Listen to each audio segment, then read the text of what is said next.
أهلا بيكم في مطبخ سلوى جودة. أرجو الاشتراك في قناتي وتفعيل الجرس، وما تنسوش اللايك والشير وتعليقاتكم الجميلة. وتعالوا نشوف وصفة النهاردة. بسم الله الرحمن الرحيم، وبه نستعين. اللهم صل وسلم وبارك على نبينا محمد. اللهم اجعل يومنا عاطر بذكر الله. أهلا بيكم حبايبي في مطبخ سلوى جودة. يا رب تكونوا كلكم بخير وفي أحسن حال. شايفين بقى طبق الفول النابت الهايل ده.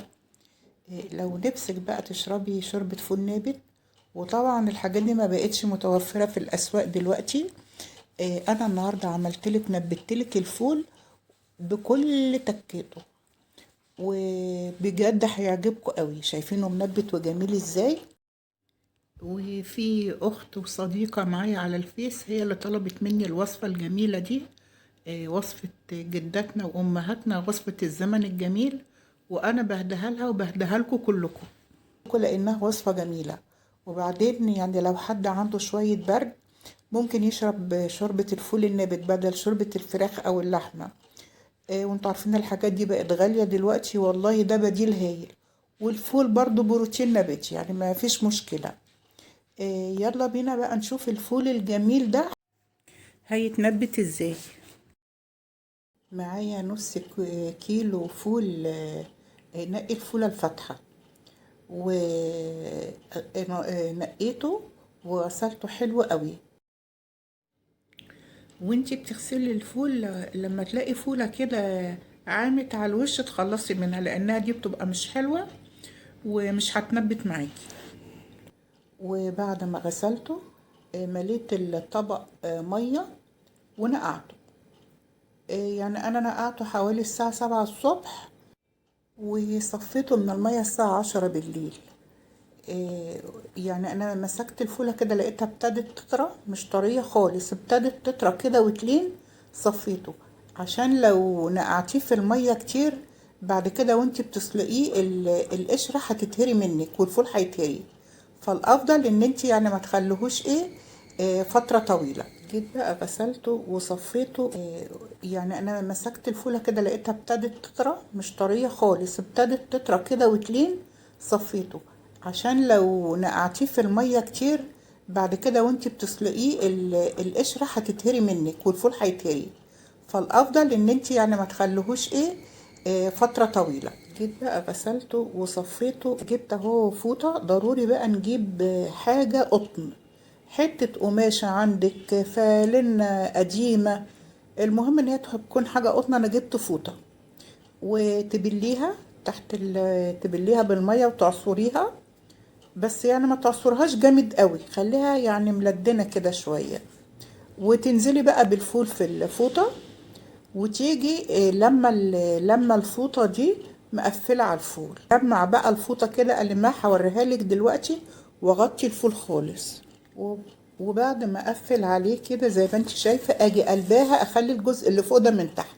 ايوه كده، اخلي بقى التقفيلة من تحت والجزء ده من فوق. احط ايدي على التقفيلة واجي قلباها عشان الفول ما يقعش في الارض. تمام. طب ايه اللي هنعمله بقى بعد كده؟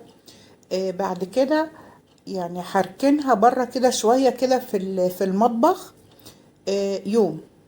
وتاني يوم حطيها في البوتاجاز في دولاب المطبخ، بس اوعي تشغلي البوتاجاز قبل ما تدخليها، يكون البوتاجاز مطفي عادي كده، او في دولاب المطبخ في اي مكان ضلمه حطيها فيه. وبرضو بعد يوم طلعي كده واكشفي على الفوطة، لو لقيتيها نشفت نديها بالمية. تنديها، مش يعني مش تدلقي عليها مية، لا تنديها بس. هي هتبقى معاكي كده هتنبت وهتبقى زي الفل. وممكن تفتحي الفوطة وتنطقي كده الفول عشان كله ينبت، كله تبقى يعني المية طايلاه وينبت. وزي ما قلتلك هتشوفي لو الفوطة ناشفة هتنديها كده بشوية مية. تمام. واول مرة لما غسلنا الفول بعد ما نقعناه، يعني يا دوبك المية تنزل منه، ما تنشفوهوش خالص، خليك يعني كده مبلول. وما تنسونيش في اللايك والتعليق، حبايبي اللي بيدخلوا يشاهدوا يعملوا مشاهدة ويخرجوا. لو سمحتوا اعملوا لي اللايك والتعليق.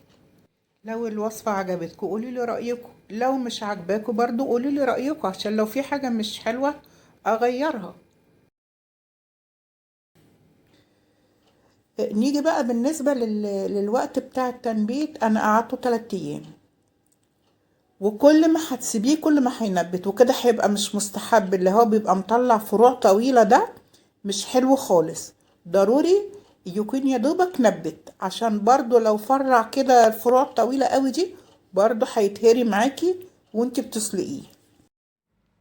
والنابت اللي بيتباع في الأسواق بيبقى منبت التنبيتة الصغيرة دي. نيجي بقى نكشف عليه كده بعد 3 أيام. بسم الله الرحمن الرحيم. بسم الله، بسم الله الرحمن الرحيم. بسم الله ما شاء الله. بس يا حبايبي بقى منبت ازاي اهو. دي التنبيته اللي بقولك عليها. كل ما هتسيبيه كل ما الفروع دي هتطول معاكي، وده مش مستحب في السلق. لما تيجي تسلقيه هيتهري منك والقشره دي هتتهري. بصي بسم الله ما شاء الله كله منبت اهو وزي الفل. تمام كده خلاص الفول بتاعي نبت. وكده بقى ايه يعني على الطبخ بقى. عايزه بقى ايه تفرزيه، يعني لوقت معين تطلعيه فيه مفيش مشكله. عايزه تاخديه تطبخيه دلوقتي كده على طول برضو مفيش مشكله. وانا بعمله بشويه تكات جديده كده بتخلي طعمه تحفه بجد تحفه، وولادي بيحبوه جدا. ان شاء الله هنزلهولكوا قريب قوي على القناه. يا رب أكون قدرت أفيدكم بالوصفة الجميلة دي. أستودعكم الله وأشوفكم على خير في وصفة جديدة من مطبخ سلوى جودة.